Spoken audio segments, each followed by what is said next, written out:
आज की कहानी सुनाऊं उससे पहले एक बार फिर आपको याद दिला दूं कि कुकू एफएम ऐप पर भी आप तमाम कहानियां सुन सकते हैं, अपने मनपसंद की कहानियां। और क्राइम तक फैमिली के लिए क्राइम 50 है, डिस्क्रिप्शन में लिंक है, लिंक पे पूरी जानकारी है। तो आपको जो शौक़ हो, आपकी जो मनपसंद की कहानियाँ हो वो सुने। और ऐसी तमाम कहानियों में गोरखा रेजिमेंट की कहानी भी आप सुन सकते हैं कुकू एफएम ऐप पर। तो जाइए और वहाँ अपने पसंद की भी कहानियाँ सुनिए। अब आते हैं आज की कहानी के ऊपर। टीज़र में एक लाइन लिखी थी, आपने पढ़ा होगा कि इस कहानी के आगे बुराड़ी की कहानी भी कोई कहानी नहीं है। बुराड़ी आपको याद होगा, दिल्ली का एक इलाका जहाँ एक ही परिवार के 11 लोगों की लाश मिली थी। और कहानी यही थी कि उसमें से 10 का कत्ल हुआ, एक ने मारा, लेकिन वो किसी प्रभाव में था और अंधविश्वास कि उस पूरे परिवार को किसी से मिलना है, उनके पिताजी से, और उसके लिए मरना ज़रूरी है। और इस तरीके से ये मौत हुई जिसने पूरे देश को एक तरह से दहला दिया था। अब मैंने क्यों कहा कि आज की कहानी बुराड़ी से भी कहीं ज़्यादा आगे की कहानी है, यह आप जब आप कहानी सुनेंगे तो खुद फैसला कीजिएगा। बात आज से ठीक करीब 52 साल पुरानी है, 52 ईयर्स बैक, 1970। तारीख थी 22 दिसंबर 1970। स्पेन में एक जगह है सांता क्रूज। इस सांता क्रूज इलाके में, स्पेन में, एक डॉक्टर साहब रहा करते थे। इनका नाम था डॉक्टर वॉल्टर ट्रैंकलर। डॉक्टर वॉल्टर ट्रैंकलर अपने इलाके में काफ़ी पॉपुलर थे और उनके घर की लोगों की इज्जत भी थी। 22 दिसंबर 1970 दिन का वक्त था। अचानक डॉक्टर ट्रैंकलर के घर की दरवाजे की घंटी बजी। उस वक्त उनके घर में एक मेड थी और बाकी वाइफ बाहर गई हुई थी और कोई था नहीं। तो मेड थी एक 15 साल की जिसका नाम था सबीने। वो किचन में काम कर रही थी। बेल की आवाज़ सुनाई दी। डॉक्टर ने कहा कि चलो मैं ही दरवाज़ा खोल देता हूँ। वो जाते हैं और दरवाज़ा खोलते हैं। दरवाजे के बाहर 2 लोग खड़े हुए थे। दोनों का हुलिया देखकर डॉक्टर साहब थोड़े से चौंकते भी हैं। अजीब भी लगता है कि दोनों के जूते पे लगभग कीचड़ जैसा निशान, हाथ भी उनके थोड़े गंदे हो रहे थे। वो कुछ समझ पाते उससे पहले ही सामने वाले दोनों ने कहा कि एक ने अपना नाम बताया कि मेरा नाम अलेक्जेंडर है और ये मेरा बेटा फ्रैंक, और हमारी बेटी आपके घर में काम करती है, हम उससे मिलने आए, यानी सबीने। अब ये क्लियर हो गया कि ये दोनों सबीने के बाप और भाई हैं। डॉक्टर ट्रैंकलर ने कहा ठीक है। अब ये भी देख रहे हैं कि दोनों के जूते गंदे हो रहे हैं, उस पर कीचड़ लगा हुआ, घर के अंदर बुलाऊं घर ख़राब हो जाए। तो इसलिए उन्होंने आवाज़ दी सबीने को और वो वहीं खड़े हुए थे। सबीने आती है, आने के बाद अपने बाप और भाई से मिलती है। अब डॉक्टर साहब ये भी चाहते थे कि इन फैमिली की प्राइवेट बातचीत हो वो न सुने, लेकिन उन्हें कुछ डाउट हो रहा था कि एक बाप और भाई अपनी बेटी से मिलने के लिए उनके घर पर आया और इस हाल में कि जूते भी साफ़ नहीं किए, कीचड़ लगा हुआ, हाथ भी गंदे हैं। तो ऐसी क्या बात होगी कि जो इस हालत में, इस सूरत में उनके घर आया अपनी बेटी से मिलने। ये सोचकर उनके मन में एक जिज्ञासा जागी और वो थोड़ी दूरी पर चले गए, एक दीवार की आड़ में खड़े हो गए, ये जानने के लिए कि ये दोनों जो उनके घर में मेड है, काम करती है, उससे क्या बात करने के लिए आए। इसके बाद जो अगली लाइन सुनी डॉक्टर ने, उनके पैरों तले ज़मीन खिसक गई। एक पल को उनका हार्ट बीट जो है वो पता नहीं कितनी तेज़ी से भागने लगा। जो उनके कानों तक आवाज़ आई वो आवाज़ ये थी कि जो फादर अपनी बेटी से कह रहा है, सबीने जो उनके घर में काम करती है, कि हम लोग जस्ट तुम्हारी माँ और तुम्हारी दोनों बहनों को मार कर आ रहे हैं, यानी 3 कत्ल करके आ रहे हैं। अब जब डॉक्टर ट्रैंकलर ने ये बात सुनी तो हवा ख़राब होने लगा कि ये क्या हो गया है। और अब ये सोच रहे हैं कि वो जिस तरीके से सबीने से कह रहा है बाप कि तुम्हारी माँ और दोनों बहनों को मार कर आ रहे हैं, यानी वो घर में 3 कत्ल करके यहाँ आया है। अब उन्हें है कि पता नहीं क्या होगा, और उससे ज़्यादा उन्हें फ़िक्र इस बात की है कि इस बात को सुनने के बाद 15 साल की बच्ची सबीने वो क्या रिएक्ट करेगी। वो कहीं बेहोश होकर गिर ना जाए, वो चीखने ना लगे, उसे कोई दौरा ना पड़ जाए। ये डॉक्टर साहब के दिमाग में चल रहा है अभी जब बाप ने ये बात कही। लेकिन अगले ही पल जैसे ही सबीना अपने बाप को पलट कर जो कहती है, वो सुनने के बाद गश खाकर गिरने की बारी डॉक्टर साहब की थी। वो अपने बाप से ये सुनने के बाद कि तुम्हारी माँ और दोनों बहनों को मार कर आ रहा हूँ, बेटी कहती है कि आपने जो ज़रूरी समझा और जो बेहतर समझा आपने वही किया, इसलिए ठीक है। इसके बाद ये कहकर वो अपने बाप के हाथ को हाथ में लेती है, अपने गाल से उसको चिपकाती है और फिर नॉर्मल। अब तीनों नॉर्मल हैं और इधर डॉक्टर की हवा ख़राब कि ये क्या कुछ हो रहा है, क्या चल रहा है, क्या देख रहा हूँ कि 2 शख्स आता है। वो कहता हम 3 कत्ल करके आ रहे हैं, एक 15 साल की बच्ची है, वो कह रही है जो भी किया आपने ठीक किया। ये माजरा और मामला क्या है? अब इधर डॉक्टर साहब को पहली बार डर भी लग रहा है कि उनके सामने वो 2 कातिल खड़े हैं जो अभी भी 3 कत्ल करके आए हैं, कहीं उन्हें भी ना मार दें। ये सोचते ही सबसे पहले वो अंदर भागते हैं, बेडरूम में अपने आप को बंद करते हैं, दरवाज़ा कुंडी लगाते हैं और जितने भी लॉक थे वो भी लगा लिया। और ये सब करने के बाद पहला काम करते हैं कि पुलिस को कॉल करते हैं और पुलिस को बताते हैं कि उनके घर में 2 शख्स आया जो अभी 3 कत्ल करके आया। अब शांत इलाका, पुलिस ने कहा ठीक है हम पहुंचते हैं, लेकिन इधर हर पल हर मिनट डॉक्टर साहब पे भारी। उन्हें लग रहा कहीं वो लोग अंदर ना आ जाएं, कहीं उन पर हमला ना कर दें, उन्हें भी ना मार दें। या एक ये भी है कि कहीं वो लोग भाग ना गए हों, चले ना गए हों। ये तमाम बातें, तमाम चीज़ें उनके जहन में चल रही हैं। खैर कुछ मिनट के बाद पुलिस की टीम डॉक्टर साहब के घर पहुंचती है। अब जब घर आती है तो आवाज़ देती है। डॉक्टर साहब को यकीन हो जाता है कि पुलिस आ गई है, वो सेफ़ है। वो दरवाज़ा खोलते हैं, बाहर निकलते हैं, हैरान हो जाते हैं देख कर कि वो दोनों बाप बेटे और सबीना तीनों वहीं मौजूद हैं अब भी। अब पुलिस आकर कहती है कि भाई आपने फ़ोन किया? डॉक्टर कहता है हाँ मैंने किया। तो उन्होंने कहा आपने बताया कि 2 शख्स आपके यहाँ आए और उन्होंने कहा कि 3 कत्ल करके आए, तो ये 2 शख्स तो खड़े में हैं। तो बोला हाँ। तो बोला क्या बात थी, आप बताओ, कहीं मजाक तो नहीं कर रहे आप हमारे साथ, या इन दोनों ने तो आपके साथ मजाक नहीं किया? डॉक्टर साहब बताते हैं कि ये 2 लोग आए, घंटी बजी, दरवाज़ा खोला, जो मेड है हमारी वो इनके यहाँ काम करती है हमारे यहाँ, और इन्होंने उससे ये कहा कि हमें भी तुम्हारी माँ और 2 बहनों को मार कर आ रहे हैं और ये बच्ची भी कह रही है ठीक किया आपने, और मैंने आपको कॉल किया। तो पुलिस ये कह रही है कि आपने कहा सब कुछ ठीक है, लेकिन कातिल ये सब बताने के बाद और पुलिस को देखने के बावजूद भी घर में डटा हुआ है, खड़ा हुआ है, भाग नहीं रहा है, ऐसा कैसे हो? ये शायद आपसे मजाक किया हो। खैर पुलिस अब उन दोनों से पूछती है कि जो डॉक्टर साहब कह रहे हैं क्या ये सच है? अब हैरान होने की बारी पुलिस की थी। अलेक्जेंडर सेम वही लफ्ज़ जो उसने अपनी बेटी से कहा पुलिस से कहता है कि हाँ मैंने अपने अभी भी वाइफ और 2 बेटियों को मारा है, बल्कि अभी नहीं कुछ देर पहले। लेकिन ये हमारा फैमिली मैटर है, हमारा इंटरनल मैटर है, हमारा रिलीजियस मैटर है। इसमें आप या कानून या पुलिस, इसका कोई रोल नहीं है, तो आप इन चीज़ों में दखल ना दें तो बेहतर होगा। अब ये बात पुलिस को और अटपटी लगी, डॉक्टर को भी। खैर पुलिस ने मामले को किसी तरह संभाला, बोला ठीक है हम कोई इंटरफेरेंस नहीं करेंगे, लेकिन ये बताइए कि कहाँ, घर कहाँ है आपका? उन्होंने बड़े प्यार से एड्रेस बता दिया। अलेक्जेंडर ने कहा कि हम वहाँ रहते हैं और वहीं 3 लाश पड़ी है। अब पुलिस की एक टीम घर पे है डॉक्टर की, ये दोनों भी वहीं हैं, और भी पुलिस वालों को बुलाया गया और एक मैसेज दिया गया कि एक फ़लाना एड्रेस है, वहाँ जाकर देखो कि बंदा सच बोल रहा है या नहीं। अब पुलिस की एक टीम अलेक्जेंडर के बताए हुए उस पते पर पहुँचती है, दरवाज़ा खोलती है। अंदर का मंजर देखकर पुलिस वालों की चीखें निकल जाती हैं। उन्होंने अपनी ज़िंदगी में किसी लाश की ऐसी हालत नहीं देखी थी। बाथरूम में 1 लाश और लिविंग रूम में 2 लाश, कुल 3 लाश 3 महिलाओं की पड़ी थी। पूरा घर खून से फ्लोर जो है लाल हो चुका था। और जो सबसे भयानक मंजर था वो ये था कि इन 3 लाशों के जितने भी पार्ट्स थे, अलग अलग शरीर के अंग, वो निकाले जा चुके थे और वो सब दीवारों पे टंगे हुए थे। पुलिस को देखकर यकीन ही नहीं हुआ कि कोई इंसान ऐसा कर सकता है। खैर बड़ा कलेजा मजबूत करके बाकी लोगों को बुलाया गया, सारी बॉडी कलेक्ट की गई और उसे हॉस्पिटल भेजा गया। उसके बाद इधर डॉक्टर साहब के घर पे मैसेज आया कि जो बंदा कह रहा है ये सही कह रहा है, और डॉक्टर वॉल्टर ट्रैंकलर ने जो सुना अपने कानों से वो सही था। अब ये सुनने के बाद पुलिस फ़ौरन अलेक्जेंडर, फ्रैंक उसका बेटा, इन दोनों को गिरफ्तार कर लेती है, अपने साथ ले जाने लगती है। अब जो 15 साल की मेड है सबीने, वो रोने लगती है, कहती कि आप इन्हें जहाँ भी ले जा रहे हो मैं भी इनके साथ जाऊँगी, मैं इनसे अलग नहीं रह सकती हूँ। पुलिस के सामने दिक्कत ये कि उसने कोई जुर्म तो किया नहीं है, तो फिर उसे क्यों पकड़ें और कहाँ ले जाएं।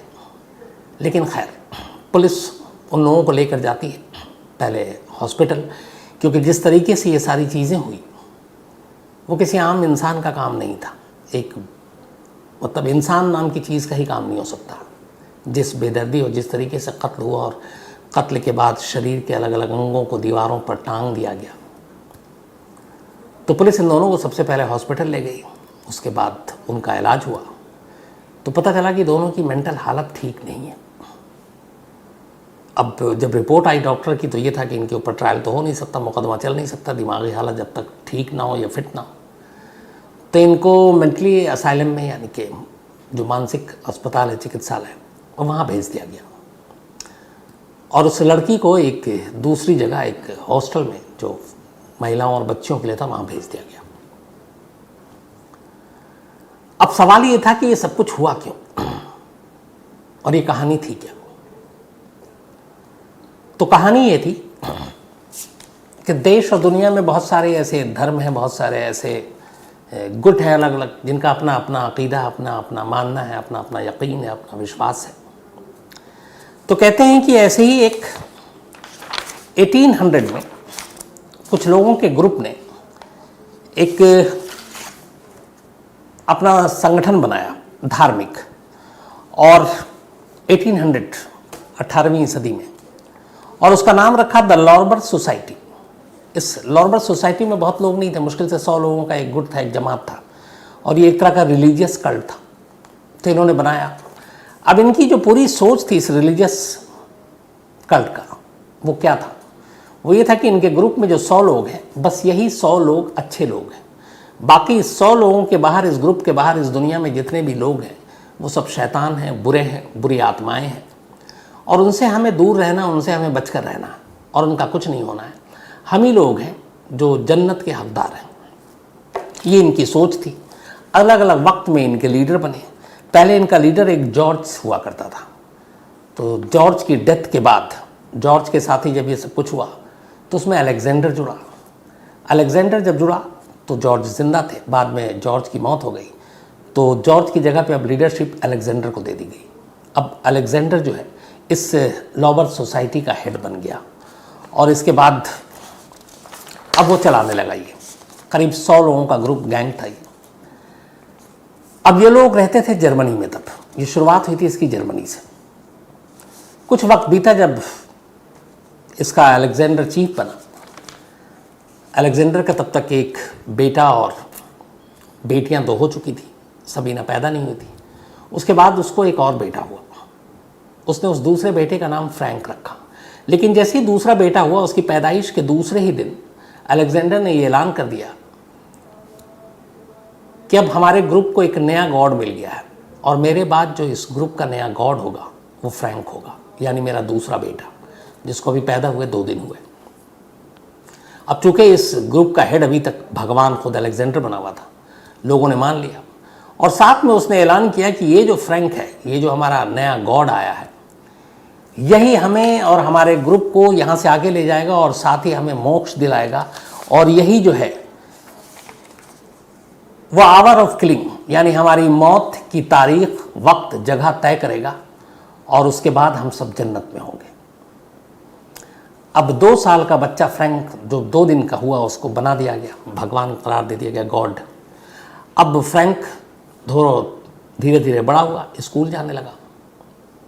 लेकिन घर वाले और उसके जो 100 लोग ग्रुप्स में शामिल थे इस रिलीजियस कल्ट में, वो उसको एक गॉड की तरह ही ट्रीट करते थे। जैसे उसके और भी भाई बहन थे, लेकिन अगर उसने कोई चीज़ की फरमाइश कर दी तो वो पूरी होनी है, चाहे कैसे भी करो। क्यों? क्योंकि उनकी नज़र में ये गॉड की इच्छा है, गॉड मांग रहा है। तो धीरे धीरे अब फ्रैंक की हर जायज़ नाजायज़ ख्वाहिशें पूरी होने लगी, तो वो बिगड़ता भी गया। लेकिन इधर ये है जो अंधविश्वासी कि यही गॉड है हमारा, और यही हमें जन्नत तक ले जाएगा। अब धीरे धीरे फ्रैंक बड़ा होना शुरू होता है, लेकिन अभी उसकी उम्र ज़्यादा नहीं थी। अब जब बड़ा होता है तो अब इनकी, इस ग्रुप की एक ख़ास चीज़ ये थी कि जो आपके ग्रुप के लोग हैं उनके अलावा बाहर की दुनिया से आपको कट ऑफ होना है, उनकी दुनिया से आपका कोई लेना देना नहीं। अब फ्रैंक 14-15 साल का हो गया। इस उम्र में ही अब उसे बहुत सारी चीज़ें जो जायज़ नाजायज़ पूरी हो रही थी। अब उसे ये था कि उसको किसी के साथ संबंध भी बनाना है, लड़कियों के साथ।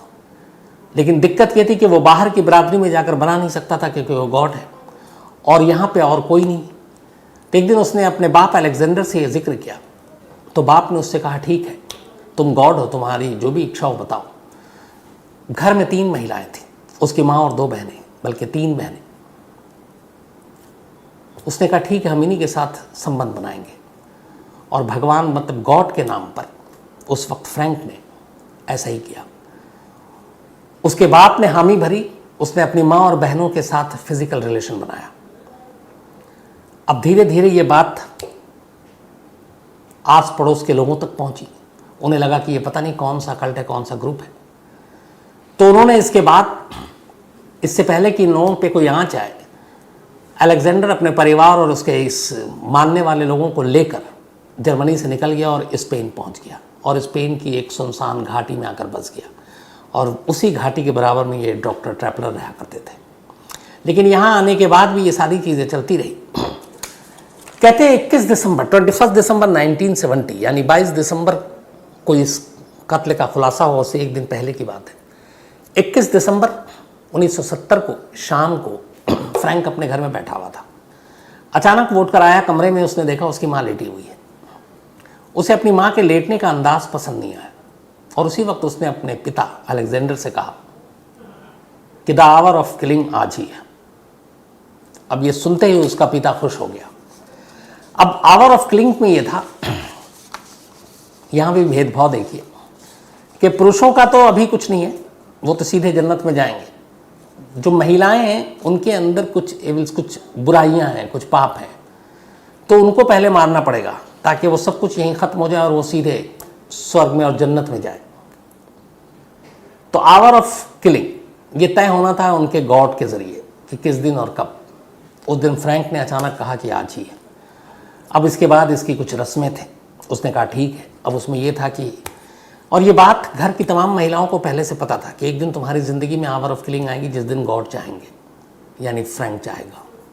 और उसने ऐलान कर दिया। उन्होंने कोई इसका विरोध नहीं किया। अब ये हुआ कि सबसे पहले माँ, आवर ऑफ किलिंग की पहली माँ को लेटाया गया, वो लेटी, हाथ दोनों पीछे की तरफ। उसके बाद लोहे के हैंगर और बाकी चीज़ें लेकर आया फ्रैंक, और उसने सर पे मारना शुरू किया। अब उसमें एक साथ में ये भी था कि वो जब तक मारता रहेगा तब तक एक दूसरा मेल, यानी उसका फादर, वो पियानो बजाता रहेगा, और पियानो बजाने के साथ ही ये कार्रवाई शुरू होगी। पियानो बजना शुरू हुआ, उसने अपनी माँ को मारना शुरू किया। काफ़ी वक्त लगा, माँ की मौत हो गई। इसके बाद दूसरी बहन की बारी आई। बहन खड़ी थी, उसके हाथ दोनों पीछे थे, उसके सर पे भी उसने उसी तरह मारना शुरू किया जब तक वो मर नहीं गई। पियानो बजता रहा। फिर तीसरी बहन की बारी आई, फिर उसने उसी तरह उनको भी मारा। मारने के बाद फिर तेज धार हथियार से उनके शरीर के अंगों को अलग अलग किया, उनको दीवारों पर टांगा। और ये सब करने के बाद दोनों बाप बेटे रात को फिर वहाँ से निकलते हैं, और इनके एक और घर था उस घर के बराबर में ही, वहाँ जाकर इत्मीनान से सो जाते हैं जैसे कुछ नहीं हुआ। उसके बाद सुबह उठते हैं। उठने के बाद दोनों इन्हीं डॉक्टर ट्रैपलर के घर पहुँचते हैं, जहाँ उनकी एक बहन और बेटी 15 साल की काम कर रही थी। इत्तेफाक से वो उस दिन घर पे नहीं थी, डॉक्टर के यहाँ काम कर रही थी, वरना इस आवर ऑफ किलिंग में उसकी भी बारी थी। और वो वहाँ जाकर बताते हैं, और फिर डॉक्टर साहब पुलिस को बताते हैं, और इस तरह पुलिस के ज़रिए ये सारा कत्लेआम सामने आता है। तो अब अलेक्जेंडर और फ्रैंक को पुलिस भेज देती है मानसिक अस्पताल। वहाँ इनकी दिमागी हालत ठीक नहीं होती। करीब 20 साल गुजर जाते हैं। 20 साल तक ये उसी जगह पर रहते हैं। 20 साल के बाद अचानक एक रोज़ दोनों बाप बेटे उस अस्पताल से भाग जाते हैं। ये बात है 1990 की, 1990 की, यानी आज से करीब 32 साल पुरानी। तो दोनों वहाँ से भाग गए। 1990 में ये दोनों भागे। उसके बाद कहाँ गए ये आज तक पता नहीं। जिंदा भी हैं, नहीं मालूम।